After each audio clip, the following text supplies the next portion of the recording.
Merhaba, benim adım Mark Patterson. Ben tanınmış bir ses şifacısıyım. Dünyanın dört bir yanındaki fuarlarda ve konferanslarda 16 yaşımdan beri hayatımı değiştiren bir ölümden dönme deneyimimi anlattım. Çocukken Iowa'da, Iowa City'de büyüdüm. Bir anahtar çocuk olarak yetiştim. Küçük yaşlardan itibaren çok sezgisel ve çok psikiktim. İnsanlar hakkında her zaman bazı şeyleri bilirdim. İnsanların etrafında auraları ve ışıkları görürdüm. Tabii ki bilmemem gereken şeyleri bildiğimi fark ederdim. Bahsetmemem gereken şeylerden bahsederdim. Ne yazık ki bu yüzden çoğu zaman dışlandım ya da alay konusu oldum.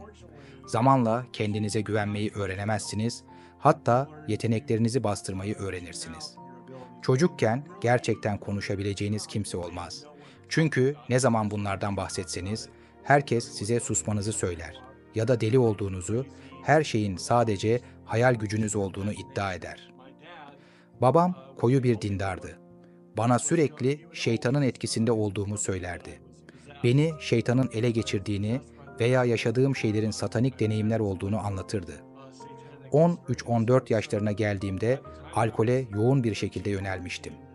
Çevremdeki arkadaşlarımın hepsi benden yaşça büyüktü. Bu yüzden onlarla içki içiyor, marihuana ve başka maddeler deniyordum.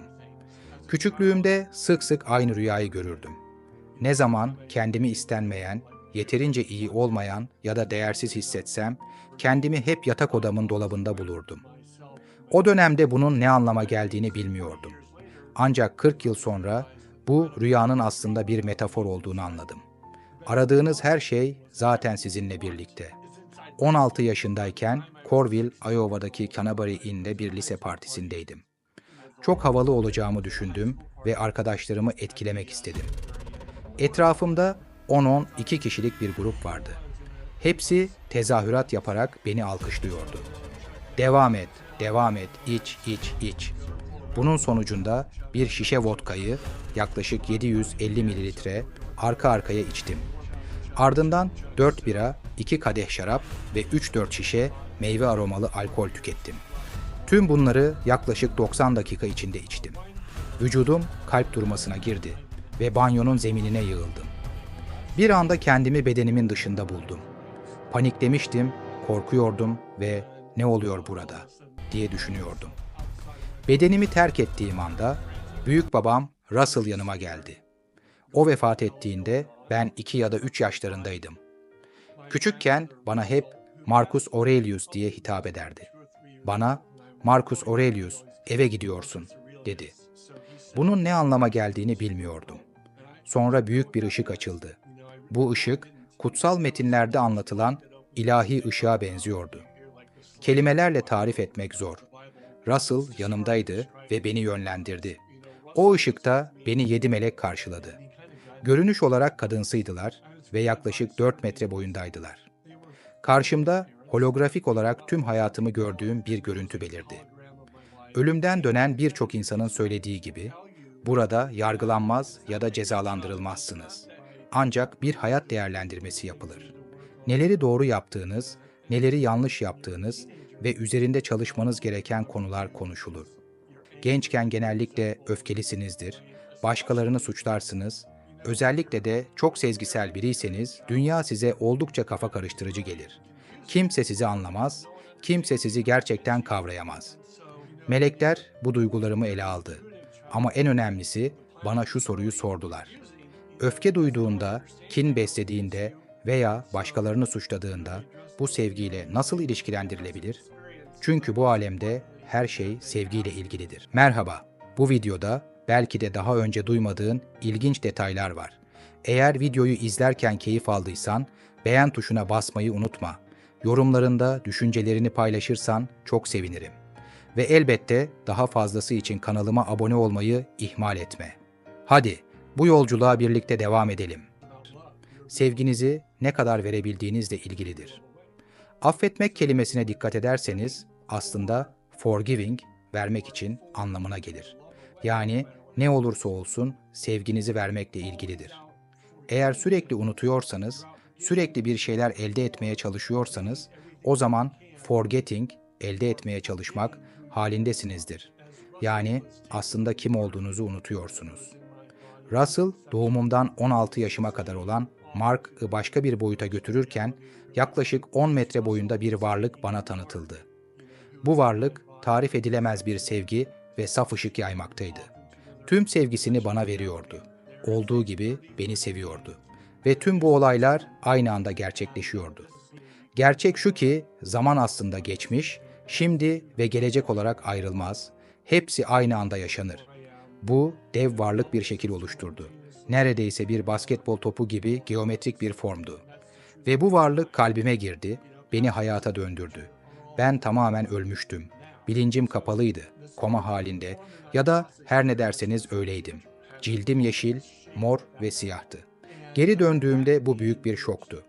Bu deneyim sırasında ses frekansları, kutsal geometriler ve tonlar hakkında inanılmaz bilgiler edindim. Anlatmam imkansız ama sayısız şekil ve bilgi bana aktarıldı. Ayrıca Melkizedek rahipliği hakkında çok spesifik bilgiler verildi. Melkizedek rahipliği, zaman ve mekanın ötesinde var olan varlıkların bir hiyerarşisidir. Bu 10 metre boyundaki varlık bana kendi yüksek bilinç düzeyinden üçüncü boyutlu gerçekliğe inmek için ne kadar çok şeyden geçmek zorunda olduğunu anlattı. İncil'de İsa Melkizedek gibidir denir. Yıllar içinde pek çok insan bana bu deneyimin beni nasıl dönüştürdüğünü sordu. İlk olarak 3-4 gün boyunca kim olduğumu ve nerede olduğumu tam olarak bilemedim. Annemin kim olduğunu hatırlıyordum ama genel olarak büyük bir bilinç değişimi içindeydim birkaç gün boyunca. Nerede olduğumu tam olarak bilemiyordum ama Iowa'da olduğumu bir şekilde hissediyordum. Ancak etrafımdaki herkes inanılmaz derecede küçük görünüyordu. 4. veya 5. gün civarında Mark'ın kimliği, annem, ailem bir şekilde birleşti. Ancak bu deneyim beni daha hassas yaptı. Daha sezgisel, daha açık hale geldim. Bu deneyimden kısa bir süre sonra Wisconsin'in Sturgeon Bay kentinde, Door County bölgesinde, yani Amerika'nın en güzel kırsal alanlarından birinde arkadaşım Peter ile birlikteydim. Orada kalıyorduk ve bir sabah uyandım. Peter'ın annesine giderek "Kızınızı aramanız ve onun buraya gelmemesi gerektiğini söylemeniz gerekiyor," dedim. Tabii ki bana deli olduğumu düşündüler. "Sanırım anlamıyorsunuz," dedim. "O şu an burada olmamalı." Bana kızının nişanlısıyla geleceğini, bu planın uzun süredir yapıldığını ve çok heyecanlı olduklarını söylediler. Bu konuyu Peter'a da açtım ve "İçimde çok kötü bir his var. Gelmemesi gerekiyor," dedim. O gece daha da doğrudan oldum ve "Kızınız buraya gelememeli," dedim. Bunu söylediğimde çok sinirlendiler ve beni ertesi sabah bir Greyhound otobüsüne bindirerek Iowa'ya geri gönderdiler. Ne yazık ki kızı buraya gelirken bir trafik kazasında hayatını kaybetti. O an büyük bir çaresizlik hissettim. Bana bu mesajı onlara vermem için verdiler ama beni dinlemediler. 16 yaşından 19 yaşıma kadar olan süreçte genellikle kendimi uyuşturmak için uyuşturucu madde kullanıyordum. Sesleri duymamak, ışıkları görmemek, insanlara yardım etmeye çalışmamak için kaçıyordum. Çünkü insanların beni dinlemediğini hissetmiştim. Onların hayatlarını kurtarmaya çalışıyordum ama olmuyordu. Yıllarca bu suçluluğu içimde taşıdım. Yaklaşık 10 yıl sonra hiç tanımadığım, daha önce hiç konuşmadığım bir kadından bir telefon aldım. Numarama nasıl ulaştığına dair hiçbir fikrim yoktu. Çocukluğuma dair kimsenin bilmediği ayrıntıları anlatmaya başladı. Bana yatak odamdaki dolabımdan bahsetti ve bunun her şeyin zaten içimde olduğunu gösteren bir metafor olduğunu söyledi. Sonra bana neredeyse kelimesi kelimesine benim ölümden döndüğüm deneyimimi anlattı. Kutsal geometri, ses, Melkizedek rahipliği ve bu rahipliğin zaman ve mekanın ötesinden gelişini detaylıca aktardı. O noktada artık bu gerçekten oldu mu yoksa sadece bir rüya mıydı? Başka bir gerçeklik miydi? Diye sorduğum sorular bir anlam kazandı. Çünkü her ne kadar yaşadığım şey çok gerçek hissettirse de o yaşlarda insanın içinde hala birçok şüphe olabiliyor. Ve bu kadının söylediklerinden sonra yaşadıklarımın kesinlikle gerçek olduğuna dair güçlü bir doğrulama aldım. Birçok insan bana yıllar içinde bu kadınla tanışıp tanışmadığımı sordu. Evet, birkaç kez görüştük. Ama 1990 9000, 200 yıllarında onunla bağlantım tamamen kesildi.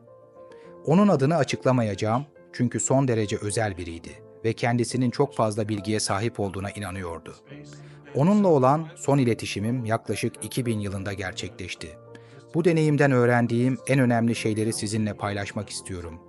Hayatta asla yanlış bir şey yapmış değilsiniz. Bir insan olarak başarısız olamazsınız. Çünkü hata diye bir şey yoktur, sadece eylemler ve sonuçlar vardır. İnsan kolektifi, bu kötü, şu iyi gibi yargılarda bulunur. Ama gerçekte siz her zaman seviliyorsunuz. Koşulsuz seviliyorsunuz. Ne yaparsanız yapın ya da yapmazsanız yapmayın, seviliyorsunuz. Ben bunu 16 yaşında, ölümü deneyimlediğimde birebir yaşadım. Ve yaklaşık 4-5 yıl önce rüyamda tekrar o yere götürüldüm ve gerçekten sevildiğimi hissetmem sağlandı. Asla yalnız değilsiniz.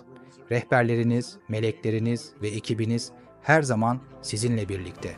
Her zaman oradalar. Her zaman rehberlik etmeniz, size yardım etmeleri, sizi kutsamaları için oradalar. Tek yapmanız gereken şey istemek ve güvenmek. Bilin ki hayat hiçbir zaman bir mücadele olarak tasarlanmadı, fakat biz direniyoruz. Gerçekten kim olduğumuza direniyoruz ve her şey bununla ilgili. Ya izin veriyorsunuz ya da direniyorsunuz ve buraya insanlığınızı kucaklamaya geldiniz. Bunu yeterince vurgulayamam. O şişeyi açacaksınız, tek gecelik ilişkiler yaşayacaksınız, hatalar yapacaksınız, düşeceksiniz. Bütün bunları sevin. Hepsini sevin. Hayatınıza giren her şeyi sevgiyle kabul edin. İnsanlığınızı kucaklayın ve sonra içsel ilahi benliğinizin içinizden akmasına izin verin. Çünkü siz aslında busunuz. Ve bilin ki her zaman Tanrısınız. Tanrı, İsa, Buda, Krishna, Sai Baba, Mir Baba, hangi isimle çağırırsanız çağırın, o sizin içinizde, şu anda sizin içinizde. Ve o sadece sizi kucaklamak istiyor, sonra genişlemek istiyor. Merhaba, bu videoda belki de daha önce duymadığın ilginç detaylar var. Eğer videoyu izlerken keyif aldıysan, beğen tuşuna basmayı unutma. Yorumlarında düşüncelerini paylaşırsan çok sevinirim. Ve elbette daha fazlası için kanalıma abone olmayı ihmal etme. Bu nedenle YouTube üyelik programımızı tanıtıyoruz. Bir fincan kahveden daha düşük bir ücret karşılığında YouTube'da yayınlanmamış özel ve reklamsız bölümlere erişebilirsiniz. Konuklarla canlı soru cevap etkinliklerine katılabilir, bizimle ve diğer ÖYD deneyimleyenlerle doğrudan etkileşimde bulunabilir, canlı etkinliklere katılabilir ve en önemlisi kanalımızın bu önemli deneyimleri dünya çapında ortaya çıkarmaya yönelik sürekli çabalarını desteklemiş olursunuz. Hadi bu yolculuğa birlikte devam edelim.